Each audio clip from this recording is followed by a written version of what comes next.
Hello అండి అందరికీ. 3 days నుంచితే వర్షం రోజు పడుతూనే ఉందండి. క్లైమేట్ అయితే చల్లగా ఉంది కాబట్టి మేము వేడివేడిగా ఏదైనా తినాలనిపిస్తే ఇలాగ సాయంత్రం పూట అండి వేడివేడి బజ్జీలు వేసుకుంటున్నాను నేను ఇంట్లోనే.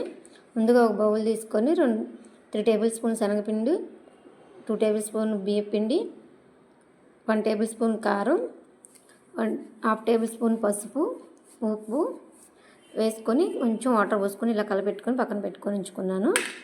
తర్వాత చిన్న బౌల్ తీసుకొని ఒక నిమ్మకాయని పిండుకొని 1 టేబుల్ స్పూన్ శనగపిండి వేసుకొని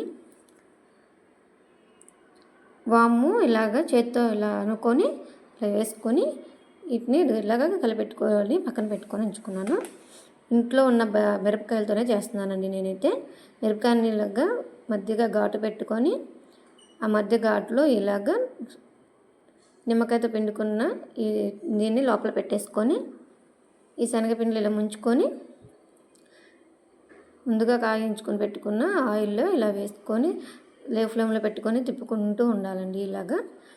ఇలా తిప్పుకున్న తర్వాత ఇవి ఉడికిపోయినాయండి చక్కగా. అయితే నేను ఒక ప్లేట్లో తీసుకొని వేడివేడి మిరపకాయ బజ్జీని ఇలా నోట్లో పెట్టుకొని తింటుంటే చాలా అండి క్లైమేట్కి అయితే చాలా సూపర్గా ఉంది. వీడియో నచ్చినట్లయితే